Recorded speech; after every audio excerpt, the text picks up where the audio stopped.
Hər vaxtınız xeyir olsun, hörmətli tamaşaçılar, əziz zəhmətkeşlər, dəyərli dostlar.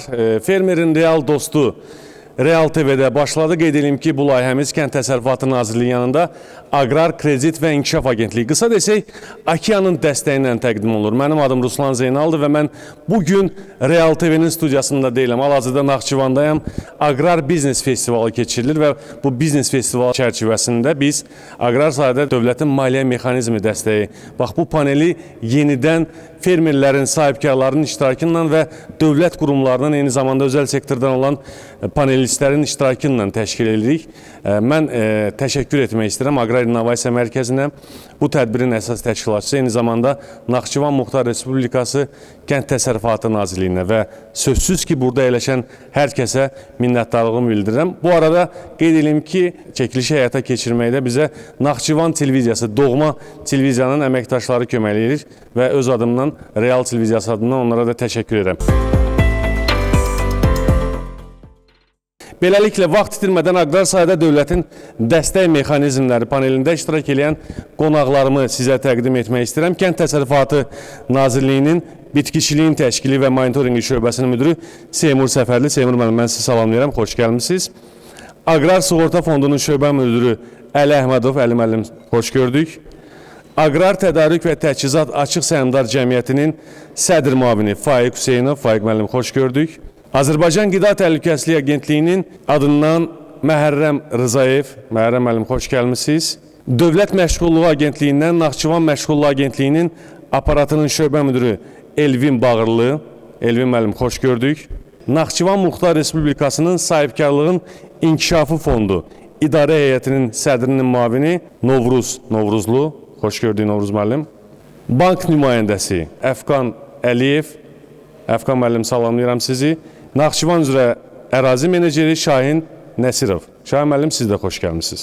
Hörmətli tamaşaçılar, məlumat üçün bildirim ki, Fermerin Real dostunda biz bax bu formatı artıq bir müddətdir həyata keçirdirik bölgələrdə və artıq Naxçıvanımızdayıq. Bu formatda paneldə iştirak edən şəxslərə, nümayəndələrə mənim öz sualım olur və daha sonra isə burada əyləşən sahibkarlar və fermerlər hər bir şəxsə öz onları maraqlandıran sualları ünvanlayırlar. Mən Kənd Təsərrüfatı Nazirliyinin nümayəndəsi Seymur müəllim, sizlə söhbətə başlamaq istəyirəm. Biz bilirik ki, dövlətimiz və dövlətin xüsusən də aqrar sahəyə dəstək siyasətini reallaşdıran və bu siyasəti icra edən Kənd Təsərrüfatı Nazirliyi son illərdə xüsusən Naxçıvan Muxtar Respublikasına özəlliklə də subsidiyalarla bağlı xüsusi diqqət ayırır. Subsidiya əmsalları Azərbaycanın digər bölgələrinə müqayisədə daha çoxdur. Bitkiçilik şöbəsinin müdürü olaraq istəyərdim ki, bu məlumatları burada əyləşənlərə və eyni zamanda bizim tamaşaçılarımıza Naxçıvanın özündən məlumat verəsiniz. Buyurun. Təşəkkür edirəm Ruslan müəllim. Çox sağ olun. Bildiyimiz kimi cari ildən başlayaraq işğaldan azad olunmuş ərazilər və xüsusilə Naxçıvan Muxtar Respublikası üzrə Kənd Təsərrüfatı Nazirliyi tərəfindən xüsusi dövlət dəstəkləri proqramları işlənib hazırlanmışdı. Burada əsas istiqamətlərdən biri tarla bitkiləri ilə yanaşı eyni zamanda meyvəçiliyin inkişafı. Bildiyimiz kimi Naxçıvan meyvəçilik ənənələri olan bir bölgəmizdir və burada kənd təsərrüfatında meyvəçilik istiqamətində də tədbirlərin aparılması istiqamətində işlər həyata keçirilmişdir.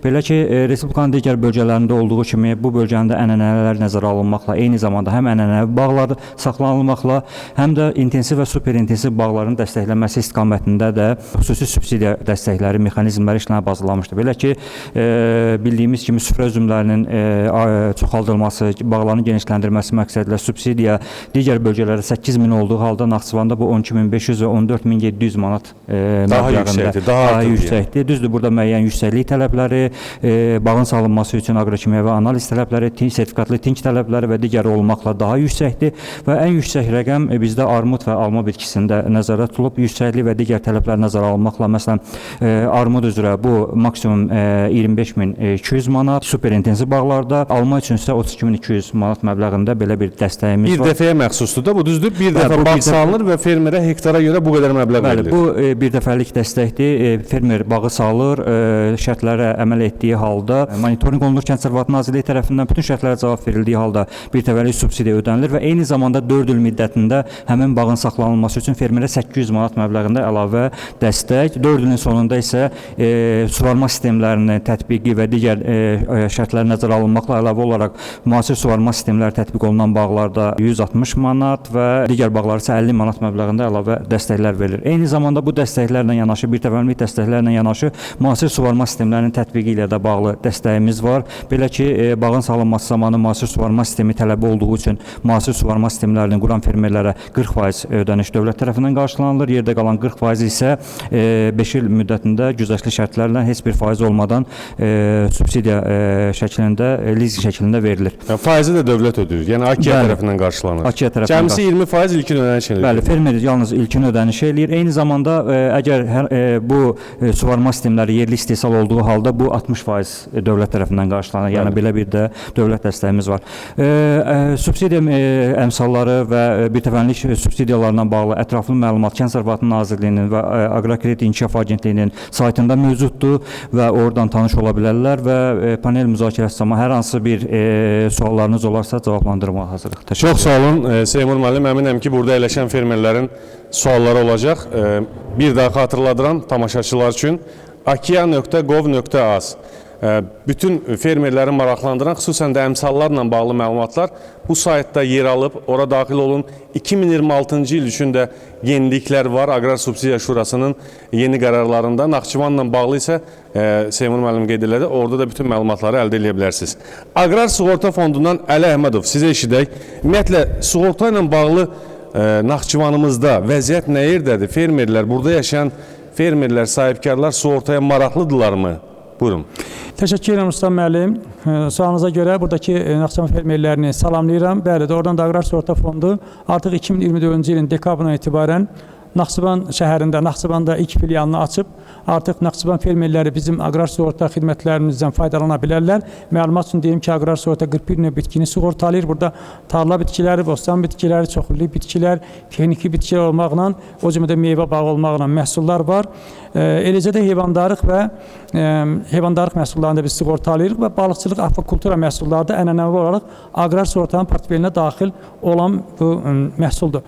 Əkinçiliklə bağlı xüsusi qeyd eləmək istəyirik ki, Naxçıvanın iqlimi burada qeyd olundu, kəskin kontinental iqlimdir, tez-tez temperatur dəyişikliyi olur, iqlim xüsusiyyətləri özünü tez-tez göstərir, mövsümi xüsusiyyətlər və buna görə də doludur, şaxta vurma, sel su basma halları, kəskin yağıntılar, bunlar hamısı Naxçıvana xas olan hadisələrdir. Aqrar sığorta bunun hamısını qarşılayır. Yeri gəlmişkən biz artıq ilk ödənişimizi Naxçıvan Muxtar Respublikasında etmişsiniz. Mən ona sual vermək istəyirdim. Bəli, keçmişik. Dolu hadisəsindən olan əkin sahəsində, tarla, arpa sahəsində dəyən zərərlər üzrə ilk ödənişləri etmişik və ümid edirik ki, fermerləri bundan sonra da uğurla qoruyacağıq. Bundan başqa müxtəlif əkin sahələri dağ-təhər rayonlarda yerləşdiyinə görə, dağlıq zonaya yaxın yerləşdiyinə görə burada vəhşi heyvanların hücumu var, onlar da əkin sahələrinə ziyan vurur və aqrar sığortanın qoruduğu risklərin siyahısına aiddir. Minnətdaram Əli müəllim, çox sağ olun.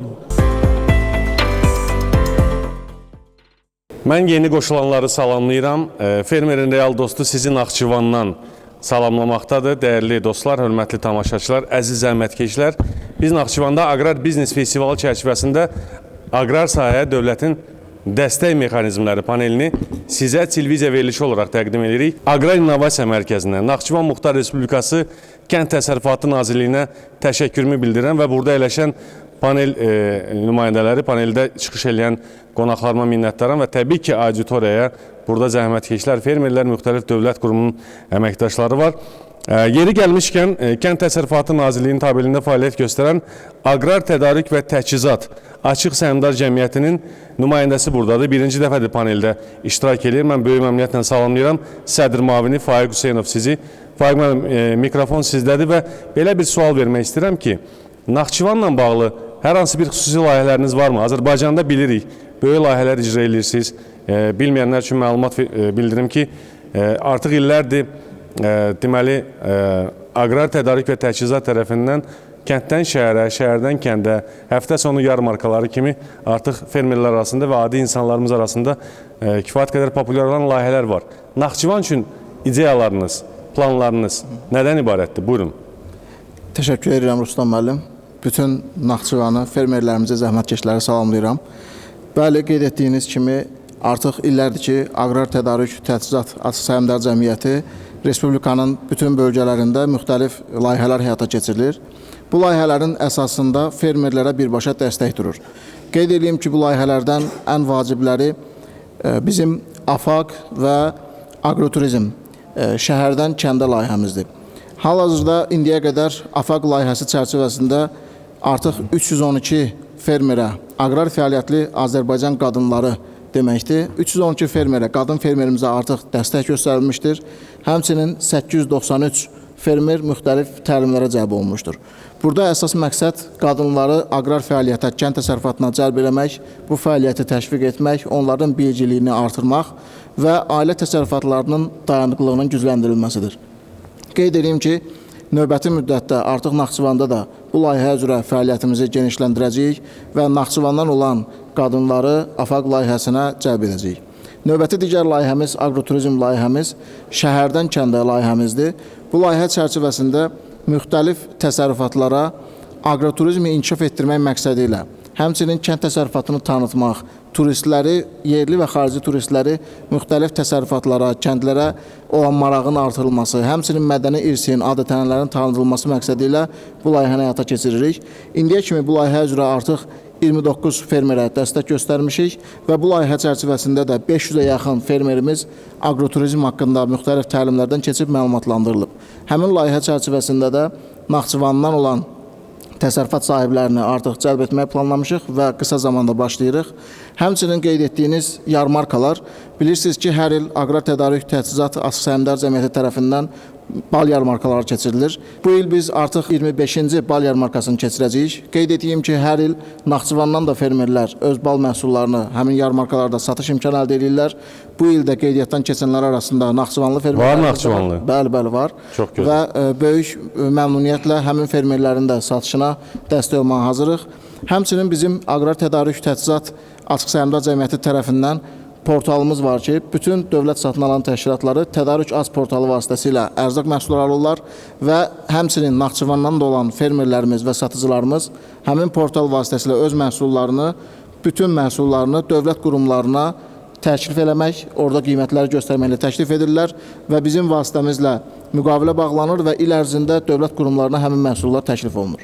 Həmin fermerləri yenə də həmin portaldan, digər imkanlardan, yarmarkalardan və s. yararlanmağa dəvət edirik. Müxtəlif dəstək alətləri və mexanizmlərlə fermerlərin yanındayıq. Çox sağ olun Faiq müəllim, minnətdaram. Biz davam edirik. Qida Təhlükəsizliyi Agentliyi adından Məhərrəm Rzayev. Söz sizdədir Məhərrəm müəllim. Ələxsus sertifikatlar deyirsiniz də, yəni fermerlər, sahibkarlar fəaliyyət istiqamətlərinə görə sertifikatları alanda hər hansı bir çətinlik yaşayırlarmı? Yaşayırlarsa bunları necə aradan qaldırırsınız? Buyurun. Təşəkkür edirəm Ruslan müəllim. Mən də öz növbəmdə burada əyləşən zəhmətkeşləri və fermerləri salamlayıram. İşlərində uğurlar arzulayıram. Bir neçə kəlmə Qida Təhlükəsizliyi Agentliyinin bu sahədə fəaliyyətindən danışmaq istəyirəm. Demək, Qida Təhlükəsizliyi Agentliyi Muxtar Respublikada qida təhlükəsizliyi sahəsində dövlət siyasətini həyata keçirən mərkəzi icra hakimiyyəti orqanıdır. Belə ki, müvafiq sahədə norma yaratma fəaliyyətini həyata keçirir. Qida və yem məhsullarının istehsalı və emalı ilə məşğul olan obyektlərin, qida və yem məhsullarının istehsalı və emalı ilə məşğul olan obyektlərin, eyni zamanda qida obyekti olmadan fəaliyyət göstərən subyektlərin qeydiyyatını və təsdiqini həyata keçirir. Qida təhlükəsizliyi reyestrini aparır və reyestrdən çıxarışlar verir. İdxal olunan məhsullara münasibətdə idxal sağlamlıq aktı, ixrac olunan məhsullara münasibətdə isə fitosanitar, baytarlıq və sağlamlıq sertifikatları verir. Qida və yem məhsullarının eyni zamanda fitosanitar və baytarlıq nəzarətində olan yüklərin istehlakçıların yüklərin müdafiəsi sahəsində qanunvericiliyə əməl riayət edilməsinə dövlət nəzarət tədbirlərini həyata keçirir. Həm sertifikatlaşma mərhələsində, həm də dövlət nəzarət tədbirləri zamanı qida və yem məhsullarından nümunələr götürülərək Qida Təhlükəsizliyi İnstitutunun müvafiq laboratoriyasına analiz olunması üçün təqdim edilir. Aparılan sınaq nəticəsində əgər uyğunsuzluq aşkarlanarsa, demək, insanların həyat və sağlamlığına təhlükə riski sübut olunarsa, o vaxt həmin məhsulların idxalçı ölkəyə geri qaytarılması, utilizasiyası və məhv edilməsi haqqında qərar qəbul edilir. Əgər uyğunsuzluq aşkarlanmadığı təqdirdə isə birbaşa təyinatı üçün qida subyektinin sərəncamı. Məryəm müəllim, sizin burada laborator analiz götürmək şəraitiniz, imkanınız var. Meyvə bağlarından misal üçün lazım olan analizləri götürüb burada emal edirsiniz, yoxsa onu Bakıya göndərirsiniz? Qida Təhlükəsizliyi İnstitutunun müvafiq laboratoriyası var. Həmin laboratoriyada onun analizləri aparılır. Neçə günə çıxır analizin nəticəsi? Analizin o göstəricisine baxır. Misal üçün analiz maksimum 5 gün ərzində çıxır. Əgər onun 5 gün ərzində. 5 gün ərzində. Amma elə göstərici var ki, o 1 gün ərzində məlum olur. Aydındır. Çox sağ olun, təşəkkür edirəm. Biz Dövlət Məşğulluq Agentliyinin nümayəndəsi Elvin Bağlı ilə davam edirik. Elvin müəllim, xüsusən aqrar sahədə, Naxçıvanda məşğulluqla bağlı ümumi mənzərə necədir və xüsusi olaraq sizin agentlik insanların, vətəndaşların, aqrar sektorda çalışanların məşğulluğu üçün hansı layihələri, proqramları həyata keçirir? Buyurun. Hörmətli Ruslan müəllim, hörmətli tədbir iştirakçıları, hörmətli televiziya tamaşaçıları, hər birinizi salamlayıram. İlk öncə onu qeyd etmək istəyirəm ki, dövlətin vətəndaşa göstərdiyi dəstək çərçivəsində həyata keçirilən proqramlardan biri də özünə məşğulluq proqramıdır. Özünə məşğulluq proqramı dövlət dəstəyi ilə vətəndaşların ilkin qaydada sahibkara, kiçik biznesə, ailə təsərrüfatı yaratma imkanına sahib olmasına kömək edən bir proqramdır. Özünə məşğulluq proqramına işi qazancı olmayan, işsiz kimi Dövlət Məşğulluq Agentliyinin orqanlarında işsiz kimi qeydiyyata alınmış hər bir şəxs özünə məşğulluq proqramına müraciət edə bilər. Özünə məşğulluq proqramının bir neçə istiqaməti vardır ki, bunlardan biri də kənd təsərrüfatı sahəsidir. Kənd təsərrüfatı sahəsində agentlik tərəfindən müraciət etmiş vətəndaşlara maldarlıq, qoyunçuluq, keçicilik və arıçılıq təsərrüfatları verilir. Vətəndaşlar ilkin qaydada Dövlət Məşğulluq Agentliyinin orqanlarına müraciət edərkən onların məşğulluq imkanları qiymətləndirilir və onlara fərdi məşğulluq proqramı tərtib edilir. Proqrama müraciət etməyi müsbət qarşılanarsa, vətəndaş müsbət qarşılanırsa və təlimlərə cəlb olunub, təlimləri uğurla bitirərsə, vətəndaşlar növbəli qaydada əmlaklarla təmin olunurlar. Təlimlər necə həyata keçirilir? Kimin hesabınadır? Dövlət hesabınadır yəqin ki. Bəli, təlimlər dövlət hesabına həyata keçirilir. Vətəndaş mövcud qanunvericiliyə uyğun olaraq işsiz kimi qeydiyyata düşə bilirsə, onun bütün ödənişləri, təhsil xərcləri dövlət tərəfindən qarşılanır və eyni zamanda qanunvericilikdə göstərilən miqdarda onlara aylıq təqaüdlər verilir. Aydındır. Çox sağ olun Elvin müəllim. Sağ olun. Biz davam edirik. Novruz müəllim, Azərbaycanda sahibkarlığın inkişafı fondu artıq bir ad dəyişikliyi etdi. Azərbaycan biznesinin inkişafı fondu adından biz onu tanıyırıq. Naxçıvanda bu ad sahibkarlığın inkişafı fondu olaraq qalır. Ad dəyişikliyi olsa da mahiyyət eynidir və siz eyni işlə məşğulsuz, fermerin, sahibkarın yanındasınız. Maraqlıdır mənə, burada eləşənlərə və eyni zamanda fermerin real dostuna baxan tamaşaçılara sahibkarlığın inkişaf fondu Naxçıvanda hansı istiqamətdə işlər həyata keçirilir və sahibkara nə kimi dövlət dəstəyi var? Buyurun. Sahibkarlığın İnkişaf Fondu qeyd etdiyiniz kimi Azərbaycan Respublikası Sahibkarlığın İnkişaf Fondu ad dəyişikliyi olaraq Azərbaycan Biznesinin İnkişaf Fondu oldu, amma bu Naxçıvan Muxtar Respublikasının Sahibkarlığın İnkişaf Fondu olaraq davam etdirir öz adını və funksiyalar siz dediyiniz kimi demək olar eynidir. Muxtar Respublika iqtisadiyyatında böyük qatqı verən Naxçıvan Muxtar Respublikası Sahibkarlığın İnkişaf Fondu 2000-ci ildən aktiv fəaliyyətə başlamışdır. Bu müddət ərzində 1983 layihə üzrə 202.4 milyon manatdan çox güzəştli kredit vəsaiti verilmişdir ki, bu vəsait də əsas hissəsi Muxtar Respublikanın prioritet sahələrindən biri olan kənd təsərrüfatı sahəsinə yönəldilmişdir. Bu sahə üzrə 1600 layihə üzrə 39.7 milyon manatdan çox güzəştli maliyyə dəstəyi verilmişdir. Nədir bu güzəştli maliyyə dəstəyi? Bəli, güzəştli kreditlər verilmişdir. İstəyirəm biraz açaq, zəhmət olmasın. Kənd təsərrüfatı sahəsi üzrə 39.7 milyon manatdan çox güzəştli kreditləşmələr təqdim olunmuşdur sahibkarlıq subyektlərinə. Bu da bizim müvəkkil kredit təşkilatları vasitəsilə həyata keçirilmişdir. Yəni banklar və bank olmayan kredit təşkilatları. Kredit təşkilatları, bəli. 2023-cü il ərzində Muxtar Respublikada Sahibkarlığın İnkişafı Fondu 3 müvəkkil kredit təşkilatı ilə əməkdaşlıq həyata keçirildisə, 2025-ci il ərzində bu artıq 8-ə çatmışdır. Və bu da Sahibkarlığın İnkişafı Fondu tərəfindən sahibkarlıq subyektlərinə əlçatanlığın möhkəmləndirilməsinə və güzəştli maliyyə dəstəyindən yararlanmasına böyük imkan yaratmışdır. Verdiyiniz kreditlərin güzəşti necədir, şərtlər hansı formadır, illik faiz dərəcəsi necədir? İstərdim ki, bunu biraz da detallı izah eləyəsiniz bizim tamaşaçılara və əyləşənlərə. Fondun kreditləri həcmlərinə görə 3 hissəyə bölünür: kiçik, orta və böyük. Kiçik həcmli kreditlərimiz 5.000 manatdan 25.000 manata 3 ilədək, orta həcmli kreditlərimiz 25.001 manatdan 500.000 manatadək orta həcmli kreditlər 5 ilədək və böyük həcmli kreditlərimiz isə 501.000 manatdan 10 milyon manatadək 10 ilədək təqdim olunur. Həcmindən və məbləğindən asılı olmayaraq kreditlərimiz illik faiz dərəcəsi 5% və güzəşt müddəti isə kredit müddətinin yarısınadək sahibkarlıq subyektlərinə təqdim olunur. Təşəkkür edirəm, çox sağ olun. Bank nümayəndəsi var burada. Əfqan Əliyev, sizə işlək. Öncəliklə bizi izləyən və burada əyləşən izləyicilər salamlayıram. Qeyd etmək istəyirəm ki, 2025-ci il ərzində kənd təsərrüfatı ilə məşğul olan sahibkarlar dövlətin güzəştli maliyyə mexanizmlərindən istifadə edərək bank vasitəsilə 120 milyondan artıq fond kreditlərindən faydalanmışdır. Fond dediyiniz AKİA və Biznes İmkan Fondu, düzdürmü? İKZF və ABİF vəsaitlərindən aqrar sahədə heyvandarlıq, əkinçilik, kənd təsərrüfatı texnikalarının güzəştli şərtlərlə müştərilərə təqdim olunmasından bank olaraq məmnunluq duyuruq. Təşəkkür edirik sizə, çox sağ olun. Bank olmayan kredit təşkilatı adından Şahin Nəsirov, siz eşidək. Şahin müəllim, sizin aqrar sığorta fondunla maraqlı bir layihəniz də var. O haqqda bizim tamaşaçılara və burada əyləşənlərə məlumat verərsiniz, zəhmət olmasa. Buyurun. İlk öncə təşəkkür edirəm Ruslan müəllim. Naxçıvan Muxtar Respublikasında biz artıq 20 ilə qədərdir ki, fəaliyyət göstəririk və hal-hazırda bu ildən bizim digər bölgələrimizdə Azərbaycanın aqrar kredit, aqrar sığorta krediti və AKİA kreditləri fəaliyyət göstərir. Bu 2025-ci ilin yanvarından hal-hazırda Naxçıvan Muxtar Respublikası üzrə də bizim AKİA və aqrar sığorta kreditlərimiz fəaliyyətə başlamışdır.